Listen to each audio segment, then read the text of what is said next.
की सुबह बनारस शहर की गलियां कोहरे से ढकी थी। जनवरी की ठिठुरती सर्दी में सब कोई रजाई में दुबका पड़ा था। लेकिन उस सरकारी अस्पताल के गेट पर एक बूढ़ी मां कांपती हुई बैठी थी, फटे हुए शॉल में खुद को लपेटे, झुकी कमर और हाथों में कंपन। उसका नाम था सीता देवी।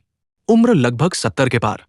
कोई पहचान नहीं, कोई साथ नहीं, बस एक पोटली थी जिसमें कुछ सूखे चावल और फटे पुराने दस्तावेज थे। सीता देवी को अस्पताल के सुरक्षाकर्मी ने देखकर झल्ला दिया। ए माई, यहां बैठने की जगह नहीं है, भागो यहां से। सीता देवी ने कांपते स्वर में कहा, बेटा 2 दिन से बुखार है, अंदर जाने 2 डॉक्टर को दिखाना है। अरे पहचाने कोई? आधार है? फॉर्म है? कौन है तुम्हारा गारंटर? बेटा, मेरा बेटा सरकारी अफसर है, बहुत बड़ा अधिकारी है, लेकिन मैं उसका नाम नहीं लूंगी। उसके काम में रुकावट नहीं डालनी। सुरक्षा गार्ड ने हंसते हुए कहा, बड़ा अफसर है तो खुद यहां क्यों आई? वीआईपी मां ऐसे गेट पर तो नहीं बैठती। सीता देवी चुप हो गई। उसकी आंखों में दर्द था, शर्म नहीं। वो किसी से सहानुभूति नहीं, बस इलाज चाहती थी। 20 साल पहले यही सीता देवी थी जो स्कूल की फीस भरने के लिए दूसरों के घर बर्तन मांजती थी। कभी खेतों में काम करती, कभी मंदिरों में भिक्षा लेती, लेकिन हर बार उनके दिल में यही था, मेरा बेटा एक दिन बड़ा अफसर बनेगा। और बेटा बना। नाम अंशुमान तिवारी, वर्तमान में जिला अधिकारी यानी डीएम। लेकिन सीता देवी ने कभी बेटे की शोहरत का फायदा नहीं उठाया। वो हमेशा कहती रही, बेटे को बोझ नहीं बनूंगी। बुखार अब बदन में जलन बन चुका था। उनकी आंखें धुंधली हो गई थी। एक नर्स गुजरी पर बोली, बेड खाली नहीं है, पहले से कितने केस पेंडिंग हैं। सीता देवी ने जमीन पर ही लेटते हुए धीरे से कहा, हे राम, इस दुनिया में अब मेरा कोई नहीं रहा। तभी रामबाबू नाम का एक वार्ड बॉय आया। वो हर सुबह सफाई के लिए आता था। उसने देखा मां ठंड में कांप रही है। अम्मा, अंदर चलो, मैं कुछ करता हूं। लेकिन पहचान तो चाहिए। सीता देवी ने कांपती आवाज में कहा, नाम मत पूछो बेटा, किसी पर बोझ नहीं बनना चाहती। ईश्वर के नाम पर थोड़ा पानी दे दो। बेटे के ऑफिस में उस वक्त उधर डीएम अंशुमान तिवारी अपने चमचमाते ऑफिस में एक हाई लेवल मीटिंग की तैयारी कर रहे थे। उन्हें सूचना मिली कि उनके जिले में हेल्थ सर्विसेज पर मीडिया सवाल उठा रही है। हमें हर अस्पताल का दौरा करना है अगले हफ्ते। अंशुमान बोले, सिस्टम सुधारना है, पब्लिक को भरोसा चाहिए। लेकिन उन्हें नहीं पता था कि उसी सिस्टम में उनकी मां बिना नामते के एक बेड की तलाश में ठंड से कांप रही है। रामबाबू ने सीता देवी को चुपके से पुराने वार्ड के कोने में बिठा दिया, कंबल भी दिया, लेकिन इलाज नहीं हो सका। कोई डॉक्टर नहीं आया। रात में सीता देवी का बुखार तेज हो गया, आंखें बंद होने लगी, होंठ कांपे। हे राम, बेटा तो अफसर बन गया, पर मां आज भी भीड़ में बिना नाम की एक औरत बनकर रह गई। रामबाबू, वो संवेदनशील वार्ड बॉय, पूरी रात जागता रहा।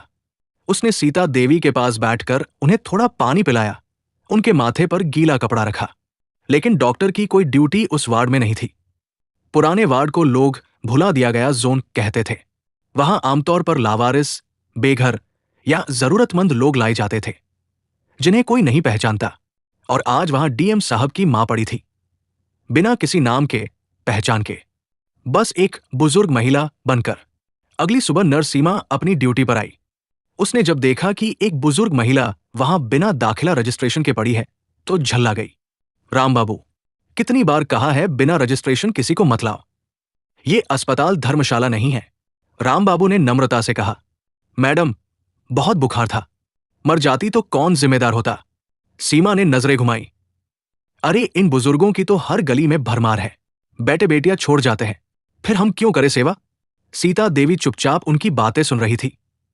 एक बूंद आंसू आंख से गिरा, मगर उन्होंने कुछ नहीं कहा।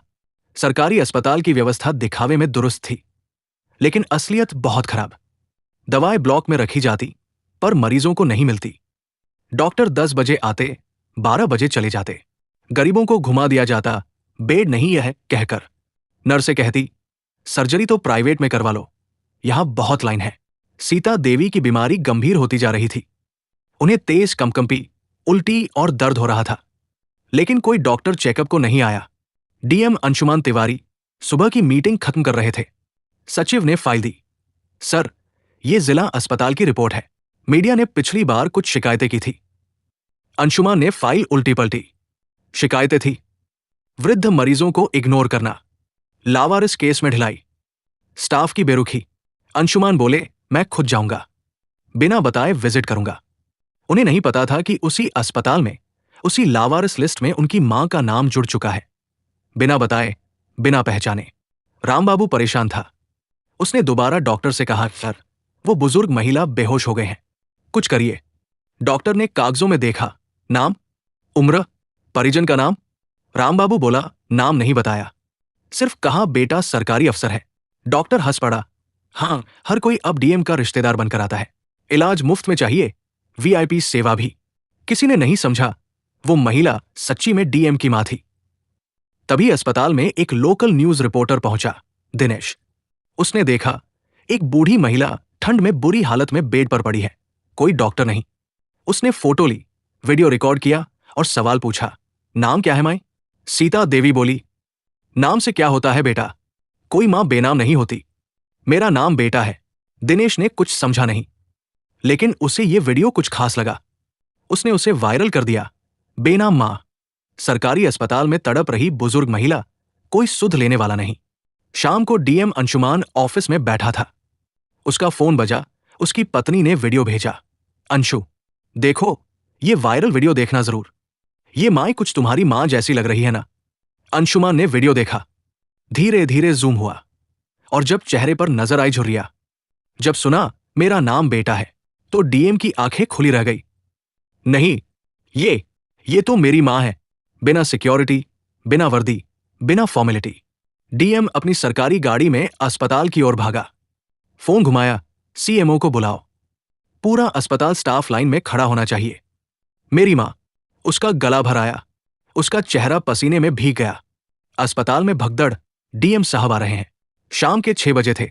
जैसे ही सूचना फैली कि डीएम साहब खुद अस्पताल में आ रहे हैं, पूरा स्टाफ घबरा गया।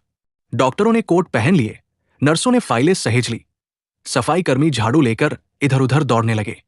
सीएमओ, मुख्य चिकित्सा अधिकारी खुद गेट पर खड़े हो गए। किसी को कुछ नहीं बोलना है, मीडिया को दूर रखो, और वो बुजुर्ग महिला कौन है पता करो। डीएम साहब उसी के लिए आ रहे हैं। गाड़ी का दरवाजा खुला, डीएम नहीं, सिर्फ एक बेटा उतरा। जब सरकारी गाड़ी अस्पताल परिसर में रुकी, तो कोई बॉडीगार्ड, कोई ओएसडी साथ नहीं था। सिर्फ एक इंसान उतरा, अंशुमान तिवारी, डीएम नहीं, बल्कि एक डरा हुआ बेटा। चेहरे पर हवाइयां उड़ रही थी। वो सीधे पुराने वार्ड की ओर भागा। वार्ड के कोने में मां बेसुध पड़ी थी। रामबाबू पास बैठा था, उनके माथे पर ठंडा पानी रखे। उनके होंठ सूख चुके थे, आंखें अधखुली थी।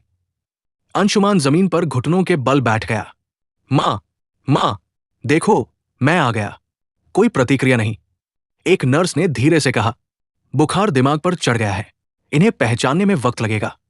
अंशुमान ने कांपते हुए उनका हाथ पकड़ लिया। मां, मैं अंशु हूं, तुम्हारा बेटा, डीएम। सीता देवी की आंखें धीरे धीरे खुली। उन्होंने बेटे को देखा और अचानक अपनी निगाहें फेर ली। तुम मेरे बेटे नहीं हो। अंशुमान फूट फूट कर रो पड़ा। मां, मैं ही हूं, तुम्हारा बेटा, जिसे तुमने पढ़ाया, बड़ा किया, याद नहीं? सीता देवी ने अपनी फटी आवाज में कहा, मेरा बेटा बहुत बड़ा अफसर बना है, लेकिन अगर मेरा बेटा होता तो मां यहां तड़पती न होती। तुम कोई और हो, जो बेटे जैसा दिखता है। यह कहकर उन्होंने आंखें बंद कर ली। वो न पहचानना चाहती थी, क्योंकि आत्मसम्मान अब चोट खा चुका था। डॉक्टर का आना, जब मेडिकल से ज्यादा मानवता जरूरी थी। डॉक्टर रजनीश, अस्पताल के वरिष्ठ डॉक्टर, उस समय पहुंचे। उन्होंने फौरन जांच शुरू की। इनकी हालत गंभीर है, हमें आईसीयू में शिफ्ट करना होगा। सेप्सिस हो रहा है, फेफड़ों में इन्फेक्शन है। अंशुमान ने आदेश दिया, आईसीयू खाली कराओ। वीआईपी नहीं, ये मेरी मां है, इन्हें जिंदगी चाहिए। बाहर मीडिया जुट चुकी थी। बाहर मीडिया रिपोर्टर लाइव कर रहे थे। अब से कुछ मिनट पहले डीएम अंशुमान तिवारी अचानक अस्पताल पहुंचे और एक बुजुर्ग महिला को गोद में उठाकर आईसीयू तक ले गए। अभी पुष्टि नहीं हुई है कि ये महिला कौन है, लेकिन कहा जा रहा है ये खुद डीएम साहब की मां है, जिन्हें पहचान नहीं मिली, इलाज नहीं मिला। पत्नी का कॉल, तुम मां को कैसे नहीं पहचान पाए? उधर घर से कॉल आया, पत्नी काव्या रो रही थी। अंशु, तुम्हारी मां पूरे शहर के सिस्टम को बेनकाब करके चली गई। तुम इतने व्यस्त हो गए थे कि उनकी एक झलक भी याद नहीं रखी? अंशुमान चुप था, सिर्फ आईसीयू की खिड़की से मां को देखता रहा। मां की हालत और बिगड़ी। रात करीब 11 बजे डॉक्टर बोले, अब बहुत देर हो चुकी है। अगर प्यार, देखभाल और इंसानियत समय पर मिलती तो ये बच सकती थी। अंशुमान अंदर आया, आईसीयू में मां का हाथ पकड़ा। मां, मैं गलत था, बहुत बड़ा अफसर बना, लेकिन तुझे पहचान न सका। माफ कर दे। सीता देवी की आंखों में हल्का कंपन हुआ। बेटा, अब तू मुझे पहचानता है, इतना ही काफी है। और उनकी सांसें टूट गई। अस्पताल में सन्नाटा, अफसरों के बीच सिर्फ एक रोता हुआ बेटा। अंशुमान जमीन पर गिर पड़ा। मैं डीएम नहीं, मैं बस एक छोटा बेटा हूं, जिसने अपनी मां को सिस्टम की आग में जलने दिया। रात की वो सुबह, जब डीएम ऑफिस नहीं गया, अंशुमान तिवारी, जिले का डीएम, अब अपने रुतबे की कुर्सी पर नहीं बैठा था। वो अस्पताल के एक कोने में बैठा अपनी मां की अधजली चप्पलें निहार रहा था। पास ही आईसीयू से उनकी मृतदेह बाहर लाई जा रही थी।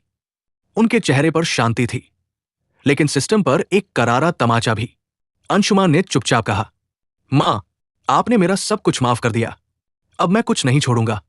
आपका नाम अब हर उस जगह लिखा जाएगा जहां इंसान को सिर्फ इंसान नहीं समझा गया। एक नई सुबह, डीएम का आदेश। अगली सुबह 9 बजे डीएम ऑफिस में मीटिंग बुलाई गई। पूरा staff, CMO, civil surgeon, nursing in charge, सभी कांपते हुए बैठे थे। अंशुमान आया, मगर वर्दी नहीं पहनी थी, सिर्फ एक सफेद कुर्ता और मां की तस्वीर हाथ में। उसने टेबल पर मां की तस्वीर रखी और कहा, जिस अस्पताल को मैं संभालता था, वहीं मेरी मां को एक गिलास पानी नहीं मिला। अब यह सिस्टम या तो इंसानियत से चलेगा या बंद कर दूंगा। सन्नाटा छा गया। आदेश की सूची। 1, हर मरीज की पहचान जरूरी नहीं, इलाज जरूरी है। 2, अस्पताल में मानवता वार्ड बनेगा, वहां लावारिस या नामहीन लोग रह सकेंगे।